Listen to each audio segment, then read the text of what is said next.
So, yun nga. Nag-overshare ako masyado tungkol sa past relationship ko. Na by that time, months lang kami. Months? Months lang. Overshare agad! In-overshare ko. Ewan ko, may pagkabida-bida din ako ng time na yun.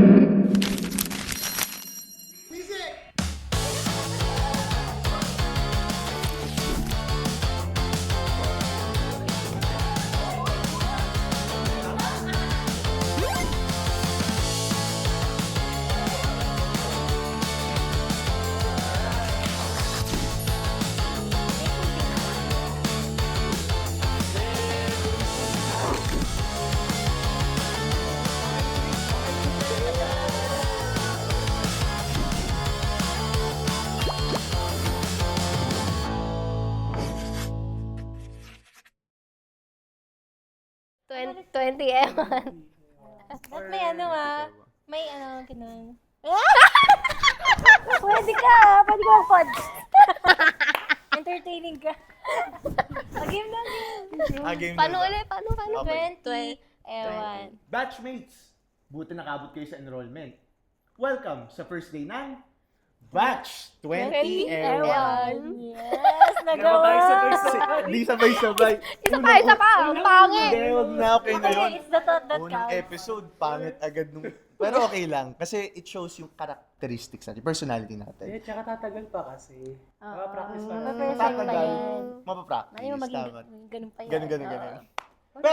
Pero, batchmates, mag-roll call muna tayo. Starting with...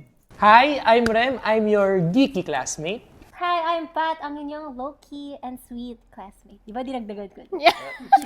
Kanina, low-key lang Hindi, yun. Sweet naman talaga. Dahil ikaw na, Te. Hi, batchmates. I'm Tasha, your diva classmate. And hi, batchmates, I'm Miguel, your senior classmate. Bakit senior? Ganun Day, na, may ganun. arthritis na Hindi. siya. Kasi, Makikilala ng mga classmates natin yan. Si Migs kasi, very tito. very Oo tito nga. vibes. So, pang tito nyo ko. Naalala ko nga lolo ko sa'yo. Sabi, tito, ba't lolo ngayon? Mas pinatanda mo, ha? Pero ito.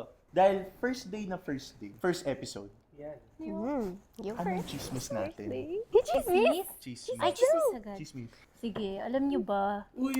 May show Ina! ako ngayon. Uy. Sa set namin. Uy, hindi yan. Ay, Hindi ibang ganyang chismis. chismis. Iba ba? Hindi Sayang, ganyang okay chismis. sa ano yun. Ibang chismis, di ba, Rem? Siguro ano na lang yung natin, yung preparations natin before yung first day natin. Kasi first Lahat first may episode. journey tayo eh. Smart. Step by step kasi yung nga. episode natin. O, paunahin natin yung nakatatanda. Ay, hindi. Dapat yung youngers muna. Tama. Magbibigay daan kami. First day ng school. Hindi, preparation ng first Preparation day. before yung... Ano bang ginagawa natin first day? Hindi ka ba nagpapakit muna? Siyempre mag-aayos ka muna doon. Baka may boylet, ganun. Pero naalala ko ginawa ko nung bago pa yung mismong first day ng classes namin. Di ba magkakaroon ng GC? Ang una kong ginagawa, unconsciously lang isustok ko yung lahat ng mga kaklase ko. Relatable naman yun. Titignan ko lang kung ano yung itsura nila, anong vibe Kung anong nila. vibes. Bale, judgmental ka. Uy, hindi. Tinitignan ko lang. Tatandaan mo, bawal judgmental. Bakit? Di ba kayo ganun? Nalusot mo na yan. Happy. Napaka-perfect nyo naman. Ginagawa mo ba yun? Oo, sa stock ko, titignan ko, ay, feeling ko masungit to. Ay, feeling ko mabait naman to. Ganun. Tsaka Feeling minsan- ko matalino. Minsan may mutuals pa may kita. Oo. Oo. Ay, related sa ate ko or sa ganito.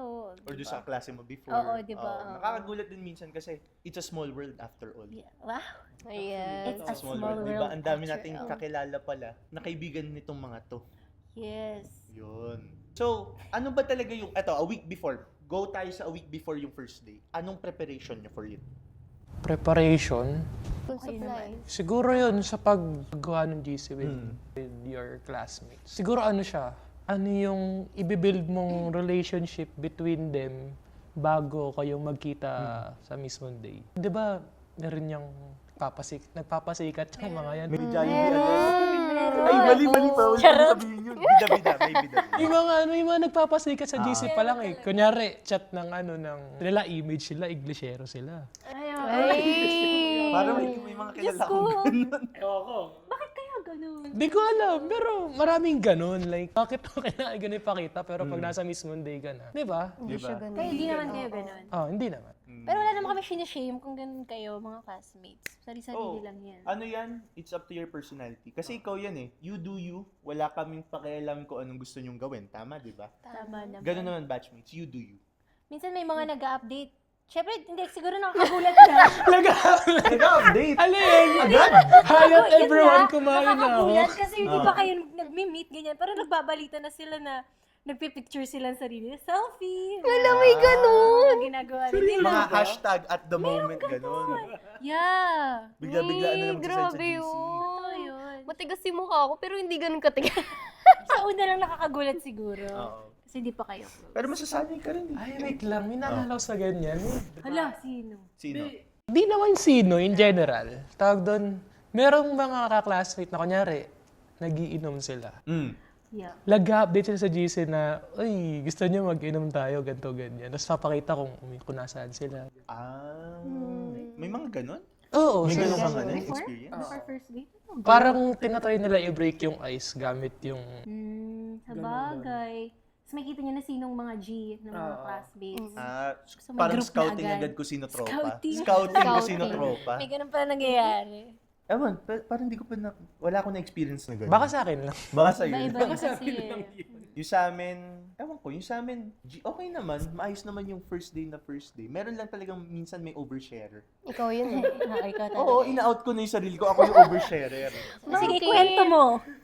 I-overshare mo. I-overshare ko pa agad. O sige, first episode, i-overshare ko, batchmates. So yung first time kong nasa GC, okay, kita ko, nagbabatian. Tapos biglang ako, itong si Evan, chinat, nagchat-chat. Overshare agad sa personal life. Pero ano siya, hindi siya sobrang personal ba? Would you say sobrang personal? Hindi pa parang medyo. Siguro. Hindi mo pa close eh. Kasi may Sabi pinento ko mo nga. na yung personal, may Oo. So medyo, Pass mo, okay. ganun. So sige, ina-out ko na nga sarili ko bilang oversharer. Okay. So nag-share ako tungkol sa past relationship. Pero that's all in the past nga. Ako okay. Ha? Okay. Kailangan mo tissue? Hindi. Okay na ako. Wala pa Okay na Okay siya. na, 3 years ago na yun eh. Next time. Pili ko may episode tayo tungkol sa past relationship. So yun nga, nag-overshare ako masyado tungkol sa past relationship ko. Na by that time, months lang kami. Months? Months lang. Overshare agad! In-overshare ko. Ewan ko, may pagkabida-bida din ako nung time na yun. So, dahil, Wala. Pero yun nga, like I've said, moved on naman na. It's past. It's the past. O bakit? Ba't natatawa ka? Dibang-diba ah. Day, Oh. kung ako ang makaka-experience no, na mag-share ka ng Oh. love life mo sa GC, sino ba tong, bakit? Hindi, pero Ang daming nung sinasabi time nitong na yun, baklam to. wala naman silang ganung reaction. wala na. Maayos naman yung Ang reactions. alam mo. Ang alam mo! Hindi nila ipapakita Oo. yun sa'yo. sa'yo. Kaya sa mga batchmates natin dyan, moral lesson agad nga yung first episode, huwag kayong mag-overshare. Kasi di nyo pa kilala kung sinong kaklase nyo eh. Though accepting naman kasi yung batch natin. Oh, Parang very pinagtatawanan accepting. lang din nila yung sinabi mo, Oo. ganyan. Hanggang ngayon, ginagawang joke, which is okay lang sa akin kasi it means accepted naman. Wala namang sinasabi. Yes. Pero feeling ko, hindi ko lang sure kung totoo ba yung De, pero ano, Sa matanong, Reddit ka na talaga. matanong Reddit. ko lang siguro. Ah. Saan nyo pala unang nakita yung mga batchmates nyo nun? Yung mga classmates nyo bago ako magka-GC? Kasi di ba, syempre, paano sila na-add kung di nyo Paano sila ginawa yung GC? Kasi merong LMS, Learning Management System na tinatawag. Para siyang portal. Doon lumalabas yung mga classes, Yes. batchmates. May Tapos class list. nandun agad yung class list. Tapos, isang bagong information pa yung data. Sinong gagawa ng GC? Actually, Alam yun, mo agad. bigla-biglaan ko bigla-bigla na lang sumulpot sa phone ko kung sinong Kasi na may pwedeng, GC. kung sino man nag-initiate dun, baka siya yung maging president. Kasi sila yung mga nagpa-first step eh. So, may information ka na agad. Sino ba tong... Depende. Kasi sa amin, gumawa nun sa amin, basta hindi siya class rep, so whatever. Pero, siya yung gumawa nun GC, tapos kada may online class kami before, siya yung palagi sumasagot. Wala lang, nakakaano lang. Parang siya yung lagi nag-ano. Siya yung bidel ko. Oo, nakakagulat kasi hindi siya nag-take ng Responsibility. responsibility, pero siya yung nagsimula nung lahat. Pwede rin pala. Mga low-key lang yun. Legit, ganun na ganun siya. So, yan na. Napag-usapan natin yung first week before the first day. Oo. May GC agad. Ano bang moral lesson natin? Let's start muna kay Batchmate Rem. Anong moral lesson natin dito? Ay, may muna. Ayoko, nagsabi na ako kanina kung ano eh. Siyempre, wag tayo mag-overshare agad. Di ba? Copy-paste. Kinapaste. Kasi di mo pa namin break yung ice, magbibigay ka kagad sa kanila ng Yun nga pong mabigat na topic, di ba? Ano gagawin ko rito? Yun nga pong break ng ice yun. Hindi eh. Hindi pa rin ba? Okay. Hindi siya eh. So, copy-paste, overshare. Don't overshare. Okay. Batchmate, Pat. Pero to each their own. Kung gusto niyo mag-overshare, bahala pa rin sila. Pero yun, protect your privacy pa rin siguro muna. Exactly. Oo, hindi mo pa kilala yung mga classmate mong to. Tapos ang dami mo just nang to be sinasabi. Siguro sa akin, just to support. But at the same time, huwag kayong mag-overshare, di ba? Pero at the same time, be open. Yes. Be open to oo. everyone. Kasi nga, it's a new environment. Bagong mga tao yung makakasalamuha mo, makikilala mo. And mali mo, maging kaibigan mo for life. Hindi mo alam eh. Time will tell. naman. So, feeling ko dapat ang una mong sasabihin, open-minded ka ba? Ay, ganun. Networking. Parang networking agad. Pero yung networking doon, friendship. Friendship. Networking. Hindi naman sabon, no? Hindi pyramiding, pero... Parang ganun na. Parang ganun. Pyramid of friends. Yeah. Yun. May hierarchy yan. Oo, kasi parang yun yung common fear, di ba? Kapag first day or nakikipag-get to know with people. Parang, ano kaya impression nila sa akin? Tama ba yung pinapakita ko? Importante din maging genuine lang, open, and authentic. At i-share ang mga personal na bagay. Pero wag, Wag sobra-sobra. So, ang pinaka-moral natin, be genuine, be authentic. Yes. Akala ko wag gayahin si Miguel. Huwag din gayahin si batchmate. Subheading. Subtopic. Subtopic.